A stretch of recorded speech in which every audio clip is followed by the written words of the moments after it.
All right, so we're going to do shallow water waves.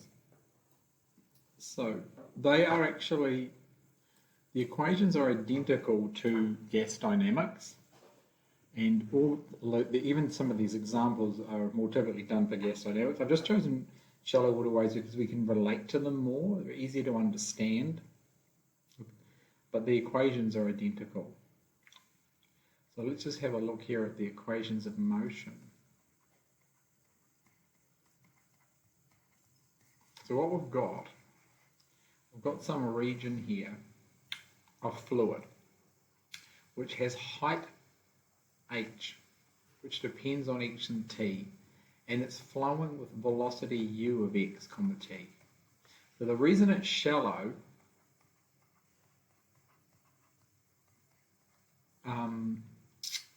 what the shallowness says is that u is a constant with depth.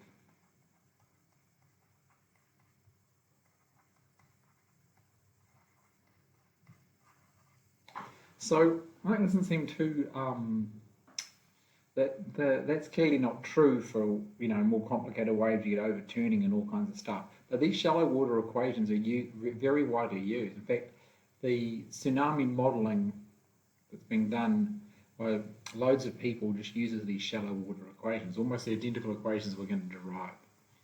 So it's a fairly robust and well understood system of equations. So let's have a look at the derivation. So we have conservation of mass.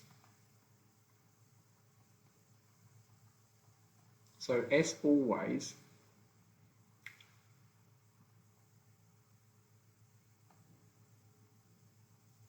we take some point here, x is equal to x,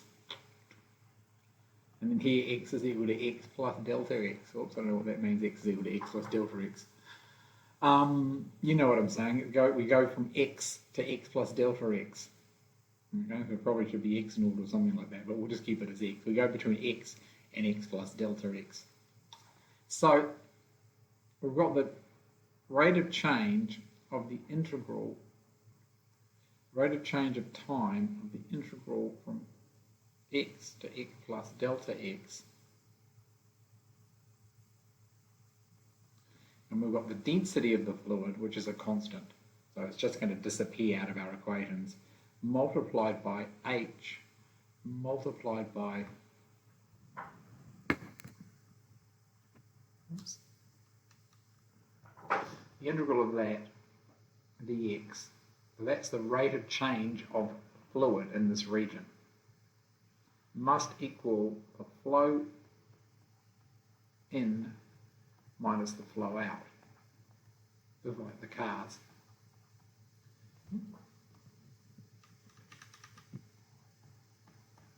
Okay, so what is the flow in? The flow in is the velocity at x. We're presuming we're taking velocity as positive in this direction. Okay, we're setting a sign on that, so it's u of x comma t minus u of x plus delta x comma t. But of course we've got to multiply it here by the height. It's not just there's more flowing in if it's higher, so we've also got to multiply by h of x comma t and h of x plus delta x comma t. Okay, and if we turn that into we integrate, take the derivative inside, we get delta x times this, and we take it over to the other side, we're going to get the partial derivative of, and of course multiplied by the density, and not forget that. Okay, the density is all going to disappear. We're going to take the delta x over the other side, so we're going to d by dt of h, just cancelling the density out because it's a constant, is equal to, and it's going to be equal to minus the partial derivative of, and it's not just u here, it's h times u.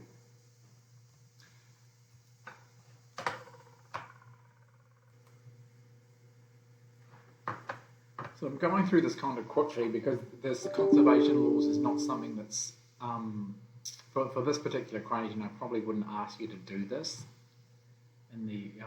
assignments or in the exam or anything like that. But the other equation, I'm just going to rub this out here. So that I think you can follow. The other equation comes from conservation of momentum. It's another physical law.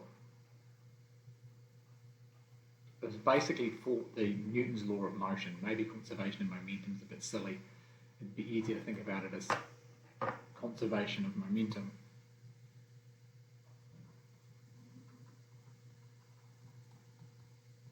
Or it's really force equals mass times acceleration. Okay, so when the total momentum is the h times the u.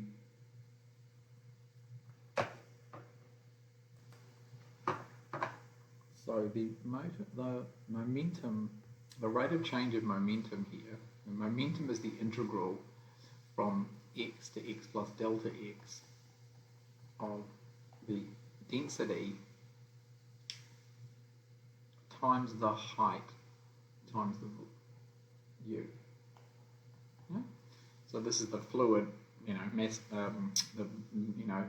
This amount of fluid is moving with this velocity, and so this is equal to the flow in of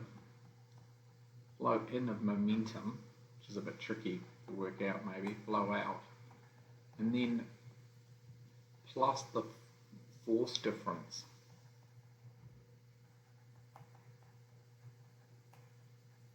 And the force difference comes because the higher the fluid is, the greater the pressure at the bottom, and so the greater the pressure force.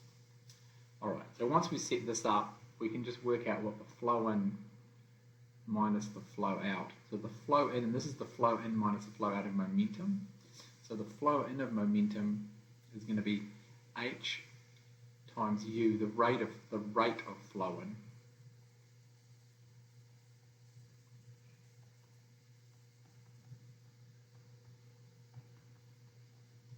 Okay, so the momentum is h times rho times h. Density times h times u squared, and I'm going to use a slightly compacter notation here between x equals x and delta x. Let's not write it like that. Let's just write it as x to x plus delta x.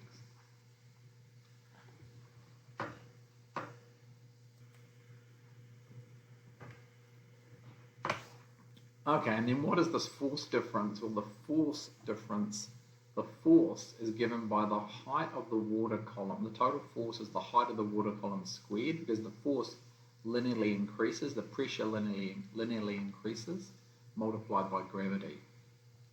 So the force difference is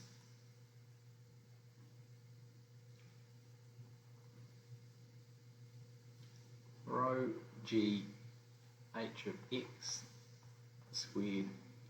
So that's the total force acting here. If you integrate the pressure from top to bottom, so the pressure starts out at 0 and it's rho, it's the depth at the bottom. And you can write this down as an integral. It's in the notes. I'm just going through this kind of quickly.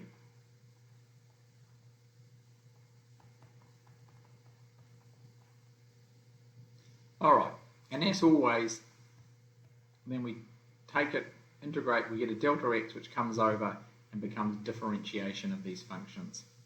So we get d by dt, and the density cancels. So we get d by dt of this times h times u must be equal to